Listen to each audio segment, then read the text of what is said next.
Y entonces, como les comentaba, estábamos viendo la última parte del curso que tiene que ver con los modelos de absorción.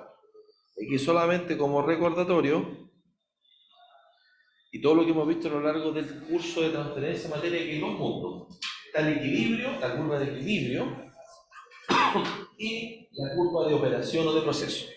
En el caso de la absorción, la curva de equilibrio es como la que vemos acá, estos son modelos, y la curva de operación sería la curva de ruptura, que digamos es un aparato que está pasando en una solución, por ejemplo, y se está removiendo completamente el producto, completamente, hasta que llega un punto que se empieza a saturar y por tanto gradualmente se empieza a mezclar con el punto de alimentación, o sea, como que pierde eficiencia, hasta que se va a pasar completamente, ya quedó completamente saturado. Estos modelos, ¿cómo se obtienen? Si ustedes ven acá del grafiquito, de esta figura, y para poder ilustrarlo, supongo que usted toma un frasco de 100 cc de azul de metileno, voy a invertir con 2 gramos por litro, se ve azul.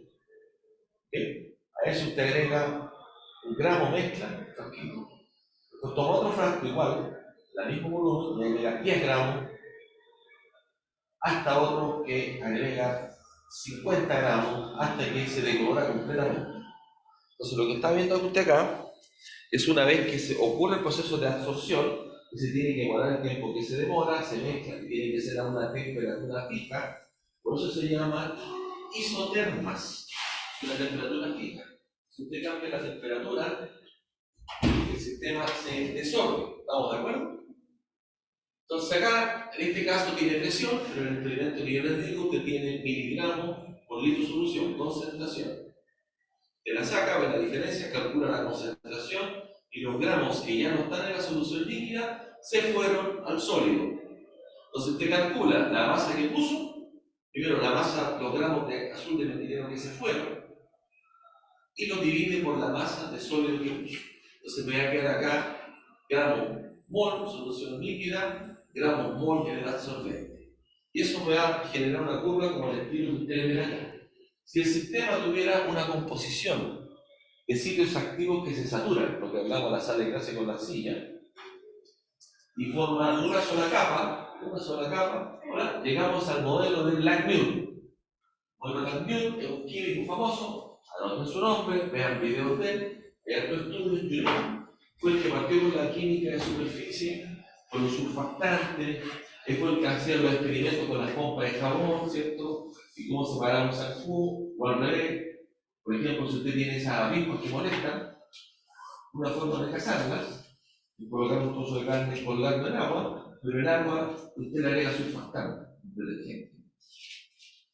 Si una cucharada de esto se para en el agua, no rompe, la contención superficial no lo rompe. 65 días. Flotan, los zancudos flotan. Pero si usted pone, si toca el dedo con jabón en una piscina, toca la piscina, se forma una capa inmediatamente en la superficie, como una sábana. No es interesante. Y ahí baja la tensión superficial a 35 días. ¿Y qué pasa? Se hunden estos, se mojan estos pajarrates. O sea, hay una forma de cazar avispas que solamente con jabón toca, se moja y se hunde. Y se ahoga. Eso es la fuerza de la físico-química de la superficie. La desarrolló Langmuir. Este es un modelo que él se imaginó, dijo, esta cosa se va llenando, por eso llega una asíntota. ¿Ya? Ese es el primer modelo. Después hay otro modelo, que es el Brouwer, Emmett y Teller, y este es re importante, desarrollaron un modelo de más capas. Porque es importante el BET, ya lo había hablado, porque BET es una técnica, es un aparato, un equipo que me permite determinar la área superficial, como le expliqué en las clases pasadas.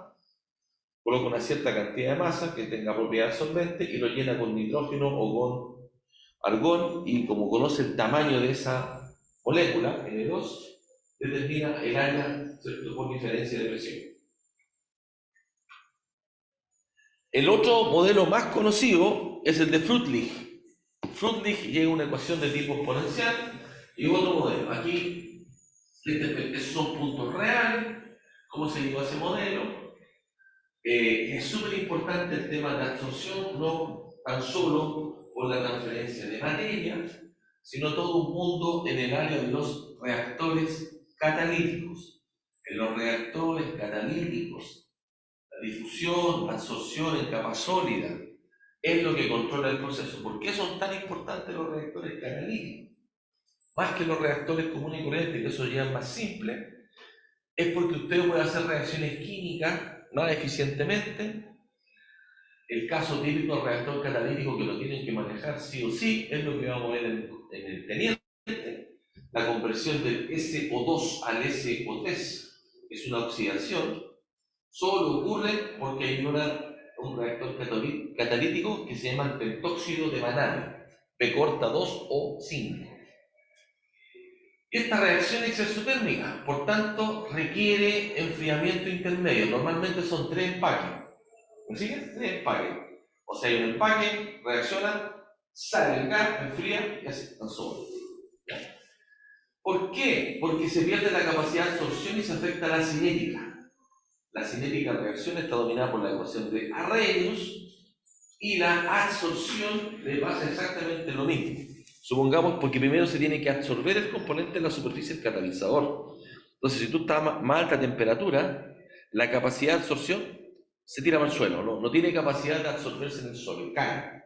Porque yo subo la temperatura, la absorción se pierde y aplana, se baja, se pierde la absorción. Si yo enfrío, esta curva, como lo veíamos en la absorción, también con la temperatura, sube. Igual es lo mismo que ustedes ven en la absorción de gases, exactamente. Por eso digo, el curso es complejo, pero van haciendo analogía de todas las operaciones, que es lo que espero que logren hoy. O sea, está bueno, ¿cierto? No es misterio. En este caso, justamente está mostrando una absorción con presión, porque es lo mismo. Si yo aumento la presión, sube la absorción, y ahí tenemos también el mismo proceso de pressure swing o intercambio de presión para absorber y desorcer. En la clase pasada les mostré justamente el caso de absorción de agua con pressure swing en un sistema que continúa. Claro, en sílica gel. Misma cosa con sílica gel pueden hacer con temperatura. Es decir, que sacar el agua del suelo. ¿Okay? Entonces la temperatura afecta a dos cosas: la absorción, y en el ejemplo que le estaba dando del reactor catalítico de SO2 a SO3, que espero podamos ver, ahora no estamos, eso ocurre en el teniente. Tiene un equipo más o menos de unos 6 metros de diámetro, tremenda cosa, un reactor gigante. Para cerrar, no se me olvide, el catalizador, si ustedes no lo han visto en reactores químicos, es una sustancia que interviene en la reacción, pero no se ve alterada. No, participa, reduce la energía de activación, pero no le pasa nada. Esa es la característica de un catalizador. ¿Ya? Hay un experimento súper bonito que ojalá podamos hacer algún día. Bueno, depende de usted, no es laboratorio, pero si tú tomas un alambre de cobre y lo colocas en un matraz con un poquito de éter, un poquito de éter. Yo coloco el matraz, el matraz está lleno de vapor de éter, ¿cierto? Yo caliento con un soplete o con un fósforo o encendedor, caliento el alambre de cobre. Lo meto en los vapores de éter y ocurre una reacción química de oxidación, que es exotérmica. Y este alambre de cobre se calienta y queda incandescente. Es como magia, como brujería. O sea, puede hacer usted una lámpara, una reacción química catalítica, y al cobre no le pasa nada. Podríamos hacerlo, ¿no? Bonito, bonito. ¿Quiere hacer reactores en Lucho Borsones? ¿Sí? ¿Cuándo le toca reactores? ¿A qué toca Lucho semestre? ¿Puedes coordinarlo para hacerlo con el Luchito Borsones? ¿Ya? ¿Ok? Yo lo he hecho. ¿Qué hago? La luz apagada y se ve filamento en sentido. ¿Estamos claros? Entonces, en el área de reactores catalíticos que la lleva, si usted quiere, por ejemplo, convertir CO2 con hidrógeno y pasarlo a metanol, reactor catalítico. Si quiere pasar el metanol a dimetyléter, que es el combustible de los camiones, reactor catalítico. ¿Ah? Amoníaco a partir de nitrógeno y hidrógeno, reactor catalítico. ¿Ah? ¿Y qué es lo que lo limita? La absorción. Por eso es importante entenderlo no tan solo como proceso de separación, sino entenderlo bien en los procesos de la reacción química. ¿Estamos claros? El curso que se terminó la semana pasada está grabado, voy a conseguir las PPT, lo pasamos muy bien, como le comentaba a su compañero al principio. Ese profesor, que es de la Universidad de Apo, en Finlandia, tiene un grupo de trabajo de 50 personas, lleva más de 600 papers y 5 libros en reactores químicos catalíticos. ¿Ok? Quedo muy contento con en las potenciales de trabajar. Vamos a seguir mandando estudiantes. ¿Ya? De hecho, el que vino acá, un exalumno de acá, el María Alvear, que también es más chico, era del mismo colegio donde yo estudié, así que hay una cierta cofradía ahí. Nos juntamos el jueves en mi casa, les contáis, lo invité a cenar y carreteamos, no les cuento cómo terminamos. Se apareció la profesora Aldonza con sus tatuajes de ecuaciones de difusión y estaba feliz, porque ellos la ocupan y la sabían perfectamente. Así que creo que se sentía en su salsa, rodeada de ñoños que la entienden. ¿Ok? ¿Estamos?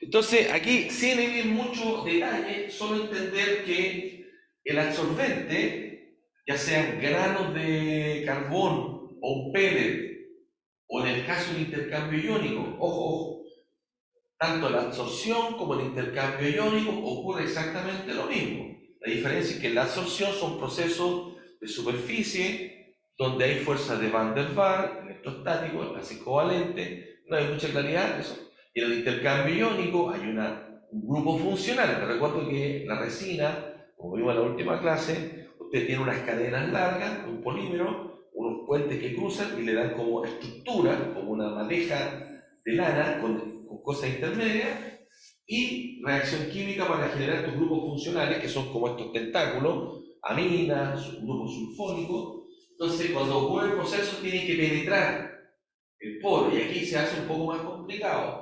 Y para penetrar no tan solo está la eliminación de la absorción, aparece el concepto de difusión efectiva. La difusión efectiva no hay mucho más tiempo para explicarle, pero tiene que ver con esta resistencia al transporte de las moléculas, y aparece un concepto como es la tortuosidad, a lo mejor lo vieron en los transportes, pero cuento corto, cuando usted tiene pellet y este tipo de cosas y quiere ver la difusividad efectiva, el rango es del 10%, se pierde la difusión. Entonces empieza a ser, como la difusión cae tanto, se cae. Si tú tienes sólido y todo, cómo difunde, cómo difunde el ion, por ejemplo, o una molécula de la solución que te da un valor 100, lo que se ve producto de toda esta resistencia es 10. Se baja mucho. Por tanto, si bien es necesario el catalizador, empieza a ser controlante por la difusión. De ahí viene toda la historia. ¿Se entiende? Entonces, hablemos aquí de la difusión efectiva como un número desesperado que no tenemos, el 10% de la difusión. ¿Ya? ¿Estamos?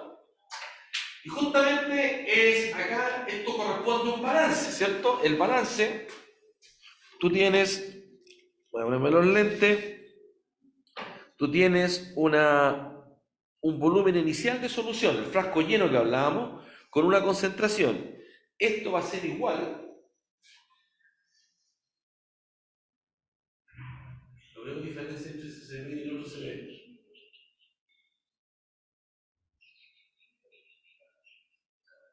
Ah, claro, que estoy tapándolo con el mouse, disculpen ahí. Claro, ese es el CB0, lo que había inicialmente. Esto va a ser igual al mismo volumen, pero con la concentración del momento, porque esto es un proceso gradual, ¿cierto?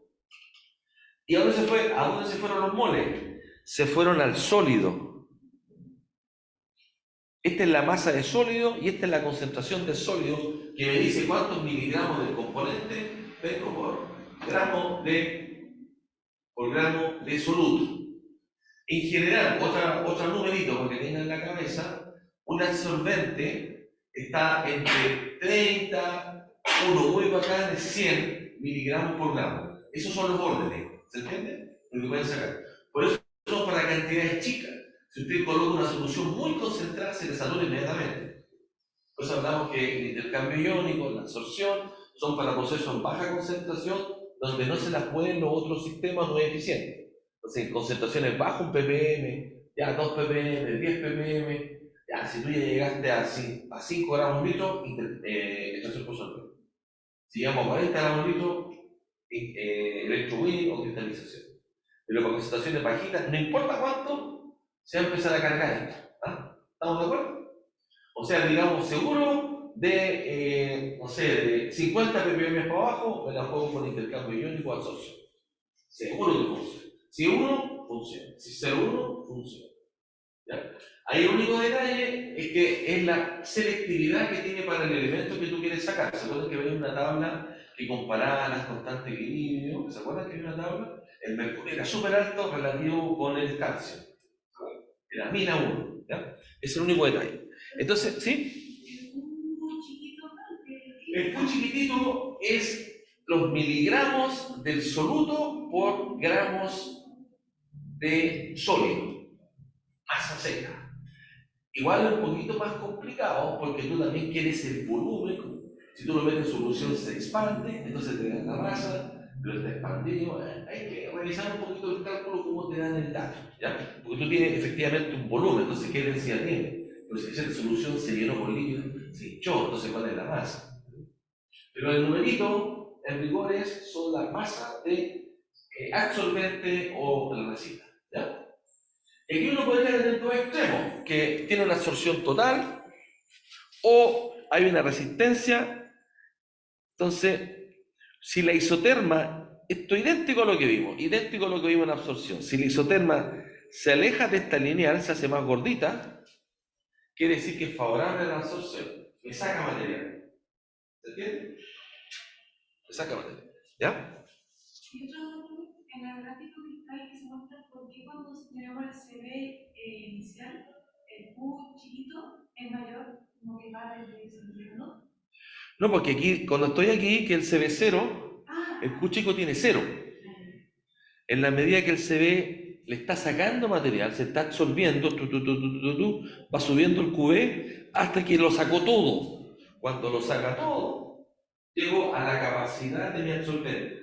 Ese es el de diseño, ese es lo máximo que puede ser. Ese es el parámetro que te da. Entonces yo le explicaba que ese número está entre 30, 100, podría ser más, pero 30 es una absorción estándar, 30 miligramos del soluto por gramo. Entonces, si tengo una resina de boro, la resina de boro me va a decir tú absorbe 30 miligramos de boro por gramo de absorbente. ¿Se entiende? Ese es el número que uno tiene en la cabeza, ¿ya?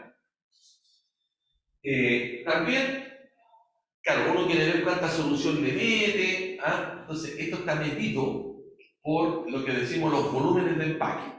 Tiene 30 volúmenes hora para que yo termine el flujo. Si yo tengo este empaque, entonces el flujo que tengo que meter en este volumen es, por ejemplo, 30, 50, 60 volúmenes del empaque hora. Y eso me determina la velocidad. Sí. Pero ahí uno tiene que ver, depende del tamaño del pelo, porque hay una solución de lavado, una solución de flujo. Entonces, para ver el área, tienes que ver esas características, como les mostré también, es que equipo opera esa condición de velocidad. Una en lavado, una en enjuague, ¿cierto? Entonces hay que tener mucha claridad para los flujos, no se me arrastra, ¿ya? Ya, eso respecto de las condiciones, eso lo vimos antes, ¿ya? ¿Cuáles son los tipos? Son 5 tipos, ¿ya? El de monocapa, que es Langmuir, que se satura, se llena. Unimolecular, cuando llega a una máxima cantidad. El modelo de PET, que es el 2. Multimolecular, que forma, supongo que se llena la cara así y llega a más personas y se suben arriba de su hombro. ¿Ya? Y aquí hay capilaridad, porque se compensa como que, lo quiero explicar, algunos tienen características, así como tú tienes un gas que lo puedes condensar. La existencia del absorbente es como si el líquido se estuviera condensando y existe una fuerza capilar. Se te llena de líquido cuando está condensado. Y eso es súper bueno porque ese tipo de absorbente me permite, por ejemplo, transportar gas natural y otras cosas. Puedo usarlo como medio de transporte. ¿Ya? Y ahí aparecen los LOA. Lo que pueden buscar ahí. Hidrógeno, H2, LOA.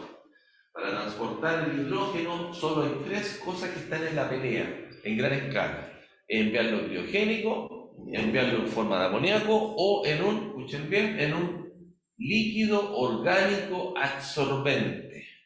Líquido orgánico absorbente. Por tanto, Para poder transportar este hidrógeno que yo quiero generar como vector energético, tengo que tener una estación de absorción. ¿Me sigue? El frío.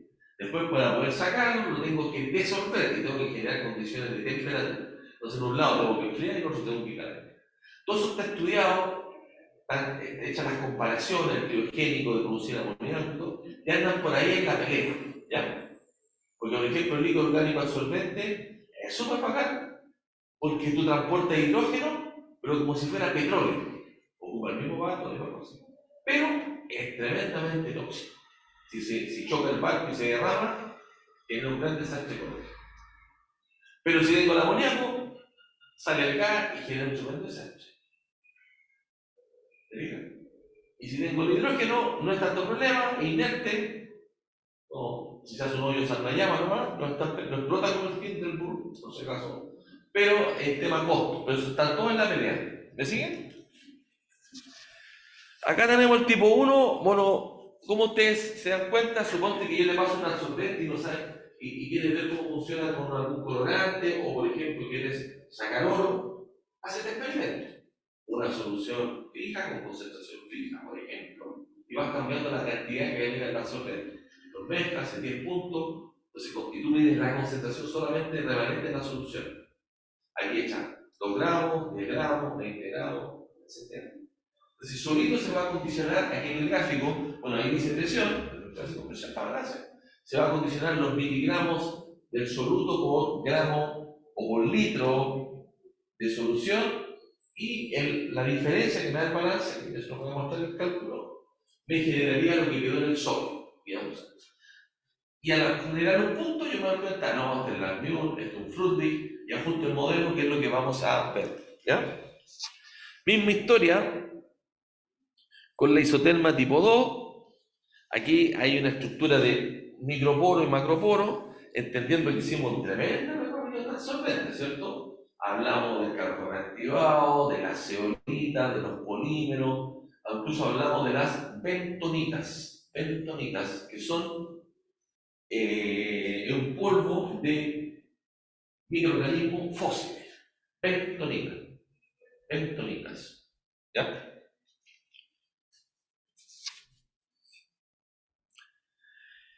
Tipo 3, esto se ve más en los gases. A ver, no es mi intención que ustedes sepan todas las curvas. Lo que sí tienen que saber y manejar y poder discutir es mínimo las mil, alcance el equilibrio. Con eso ya, che, algo sale de absorción. Segundo, Fruitbig, que es la que más se ocupa. La tercera que se ocupa es el PET. ¿Ya? Pero tal, yo les voy a mostrarlas todas, cómo se ajustan. ¿Ya? Después aquí ocurre una que genera condensación. Primera, se absorbe como el Langmuir, se llenó. Pero después, es como se sentaron todos aquí. Pero después, los que están arriba de ustedes se licúan. ¿Entienden? Y se empiezan a pegar como líquido. Ya, de nuevo, este módulo de absorción también tiene su libro, también puede ser un puro curso, también da para mucho. ¿Ya? Campo, aplicación, el oro, tratamiento de agua, tratamiento de gases, la parte resto es catalítico, extracción selectiva de elementos de sales de descarte, extracción selectiva de los relaves mineros. O sea, usted quiere sacar uranio, torio en poca concentración, quiere hacer, por ejemplo, reciclaje de scrap electrónico y quiere sacar, para sacar, por ejemplo, niobio que está en los cables de los computadores, o cubo de titanio. Es interesante. ¿Qué tiene que hacer? Recibe intercambio iónico para el cesio. Nosotros les comenté, Iván de la Norte, y después acá el Felipe de Benavides, está la tesis pública, se la mostré. Estando en la Católica del Norte, ñoñando ahí mi ayudante que se llama Javier Fuentes, que trabaja en el COSAYASH, planta de yodo, encontró una resina específica para el cesio, que es resultado de la investigación desesperada de un grupo de franceses para resolver el problema de cesio radiactivo en el accidente de Fukushima en Japón. ¿Se dan cuenta? ¿Sí? Eso lo investigaron en Francia, el que comercializa una compañía gringa, una ayuda, igual que usted, al mismo curso, un poquito más grande, le escribió, nos mandaron la resina, hicimos los experimentos, y esas son las curvas de isotermas de absorción. ¿Ya? Hicieron, o sea, se hizo. Después trabajamos en la absorción con el tema del boro, tratamiento de agua. ¿Por qué nos interesa el boro? Al ver que el boro afecta al crecimiento de las plantas. En el norte hay mucho boro, está sobre la norma de riego, que si no me equivoco, 2.7, algo así, allá todo o 10, el agua está naturalmente boro. El caso más extremo, el caso del río Camarones, que está en Arica, es el caso más extremo, que no se puede cultivar. Entonces está la resina intercambio iónico, que son buenas para cosas chicas, pero tienen un problema la resina intercambio iónico. ¿Cuál es el problema de la resina intercambio iónico? ¿Cuál es el problema? ¿Cuál es el drawback? O como el retroceso de la resina intercambio iónico. Que para poder usarla absorbo, tengo que agregar un líquido para que suelte lo que absorbió y después la tengo que reactivar. Entonces en el caso del boro, tengo que agregar como 3 cosas, no me acuerdo exactamente. Y al agregar esas 3 cosas, la bala genera un residuo líquido. ¿Te fijas? ¿Sí? ¿Se entiende? Tengo que enjuagarla, ¿eh? Y activarla. Pero, ¿a dónde está la tecnología? Esa misma resina, yo la puedo moler y colocar en membrana. Y colocarla en membrana me pasa un proceso de electrodiálisis selectivo. Y no hay químico, funcionan contigo. Allá vamos con las membranas. ¿Estamos? El caso del boro, en la memoria de Felipe Cisterna, que también está en el sistema, él lo hizo con membranas de osmosis. Por ejemplo, la membrana de osmosis estándar tradicional no separa boro, no se van a equivocar en la prueba porque lo voy a preguntar. Una membrana de osmosis no separa boro. Lo que se hace ahí para separar el boro, usted procesa el agua, genera un permeado que tiene boro, pero tiene menos conductividad, pues tiene un permeado sin iones. A ese permeado sin iones le cambia el pH, porque haré un poquito más, porque no tiene otros iones, no hay buffer. De ahí pasa un segundo paso y remueve el boro, porque al cambiar el pH pasa bora, queda con carga y la osmosis se lo. ¿Entiendes? Se llama osmosis de doble paso para el boro, ¿ya? Pero, de la tesis Felipe Cisterna, que les invito a que la vean, porque le hizo un estudiante igual que usted, analizó, no sé si 7 o 10 proveedores de membrana y encontró membranas que son selectivas al boro. ¿Te cuenta cómo va avanzando la tecnología? Existen. ¿Ya? Es súper interesante porque el papá de Felipe Cisterna, está el Felipe Benavides, que es el cesio, Felipe Cisterna, que es el tema del boro y membrana. El papá trabaja en tema de agua, en tema de membrana, y no tenía idea que estaba en tecnología. Entonces, cuando vio la presentación, quedó muy entusiasmado el señor de que su hijo, así como quedó también, les cuento como anécdota, muy sorprendido el papá de Lucas, en Austria, ¿cierto? Hizo su tesis justamente con un catalizador para convertir el CO2 con hidrógeno en metanol, y como está en Austria, hizo la tesis en inglés. Y él presentó todo en inglés, también está grabado. Y fue muy divertido cuando el papá le pregunta ¿en qué momento aprendiste inglés? No sabía que hablaba inglés. Fue muy gratificante. Él se quedó allá haciendo un doctorado. Bueno, voy a saltar esto porque ya me entretuve. Vamos a este ejemplo numérico. En este ejemplo numérico, lo que yo le explicaba hace un rato, el volumen de líquido es el mismo, siempre tengo 260, ¿ya? Y estaba cargado inicialmente con 250 miligramos de C por litro. Así partió.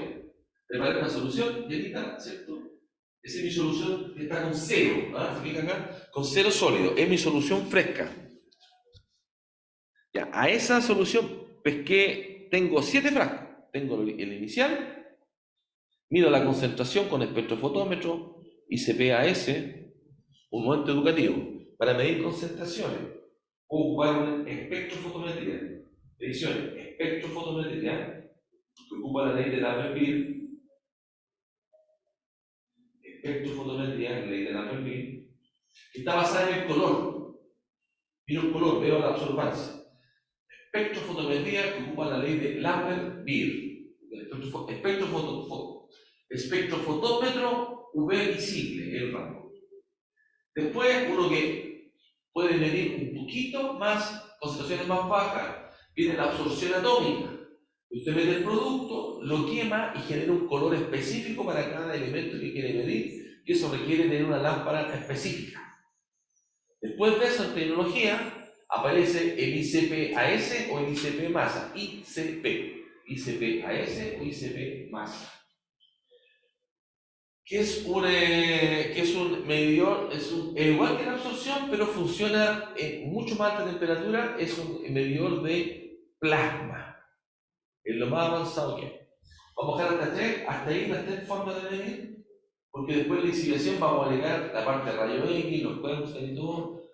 Si no lo aprendieron, no lo saben, lo tienen que aprender. Así que ustedes no es tan complicado, tienen que manejar las técnicas analíticas. La absorción es para hacerlo como en la casa, ¿cierto? Un aparato relativamente barato. Para concentraciones puede llegar a un ppm sin problema, se ve el color muy bien. El equipo vale 3-4 millones de pesos. Sí, ¿ya? Después la absorción atómica, que es un poco más sofisticado, requiere vaporizar, requiere gases, ese cuesta ya 80. Y después el ICPS es mucho más sofisticado, pero la gracia que me puede hacer un barrido completo de las tierras raras, de los tierras completo. En la absorción requiere una lámpara por componente. ¿Okay? Entonces, medir composición es fácil, se puede hacer. Y se me olvida el caso cero, que es por titulación.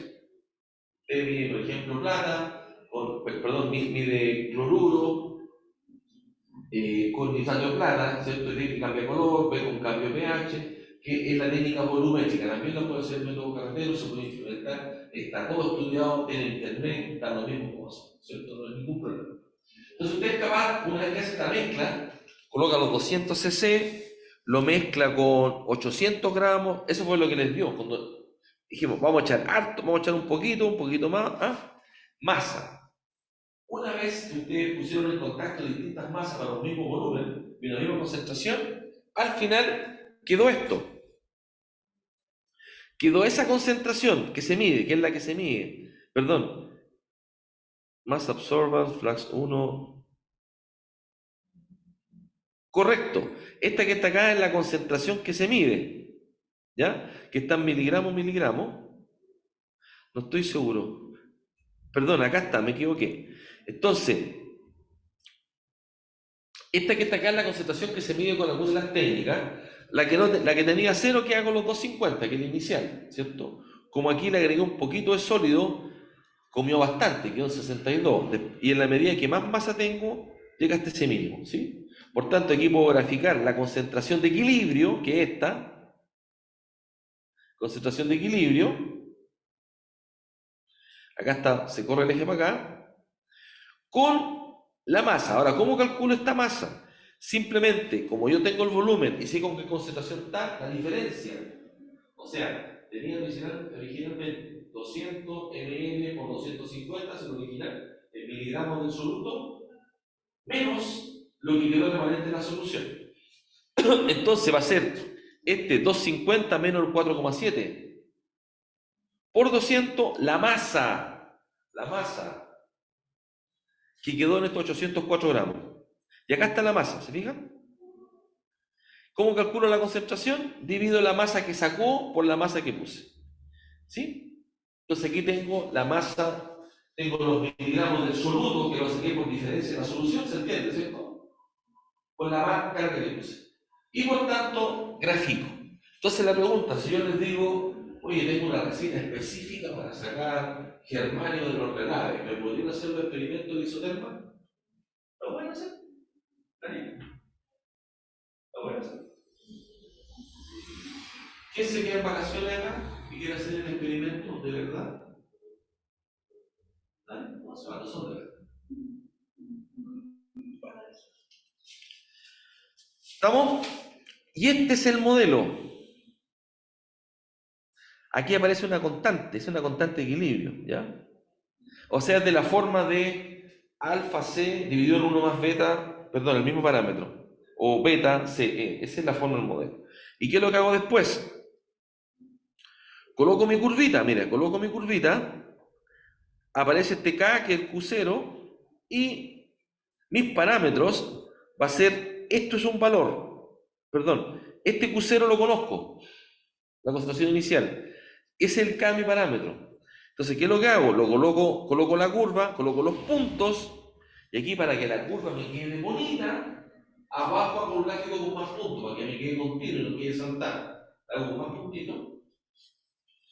Y lo único que ajusto, el Q es conocido, ajusto el K.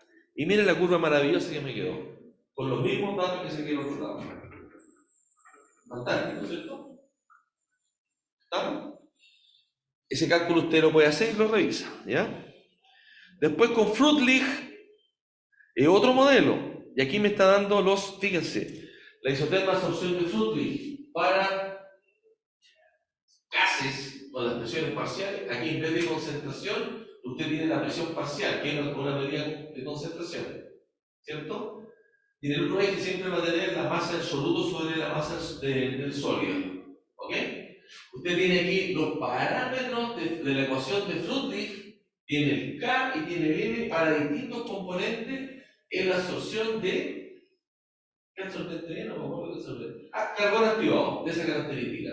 Aquí dice 4×10 mesh. No, pero es como menos grueso. Entonces, para ese carbón activado están los parámetros de Fruitlig. Entonces, los proveedores pueden tener para los distintos casos. ¿Se entiende? Eso se va a indicar la curva, al contrato. Veamos el experimento acá. Mismo cuento. Acá tengo 7 frascos nuevamente, con 500 ml, partió con esa concentración, ¿sí? Y genero mi data de la masa que se absorbió, genero la curva, y aquí fíjense que la curva es distinta. ¿Me da para un Langmuir? Sí, puedo ajustarlo, pero me voy a quedar con error.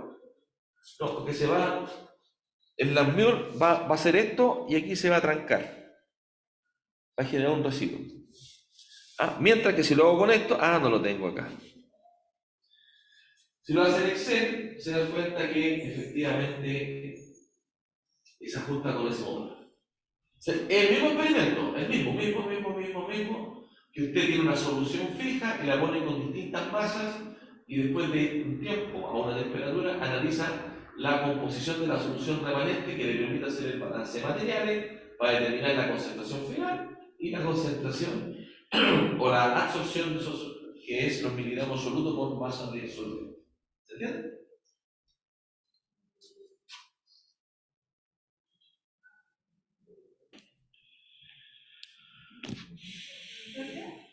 ¿Sí? Entonces, ¿cuál es la diferencia que existe entre ambos, el amido y el? Es que son modelos totalmente distintos. ¿Cómo? ¿Para qué se usa cada uno? No, porque Dios dice que este sistema se comporta como Fruitlig y mi curva es así. Así como tú tenías la curva, por ejemplo, de absorción de Henry, pero cuando tiene más concentrada se deja de Henry. Son distintos modelos. Así como tú tenías la destilación, una curva, una volatilidad relativa muy pegada para componentes parecidos, pero muy separada, ¿te acuerdas de la más política? Es porque la naturaleza del sistema te entrega ese modelo de equilibrio. Estos son los modelos de equilibrio. En sí, en realidad, de los más conocidos. No. ¿Ah? El otro es B. Otra cuestión. Pero eso está en la literatura. Con esos dos que ustedes entiendan, que entiendan de qué forma obtengo la isoterma. Que entiendan que depende de la presión cuando alcance, de la temperatura cuando alcance con los líquidos, que se desplaza el equilibrio, en analogía a lo que aprendieron de absorción. La misma analogía. ¿Estamos?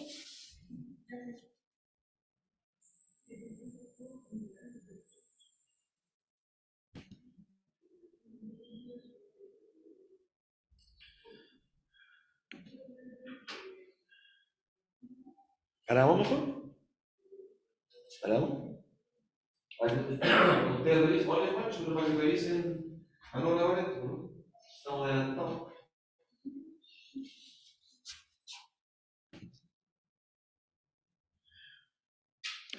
Como probablemente no lo van a ver.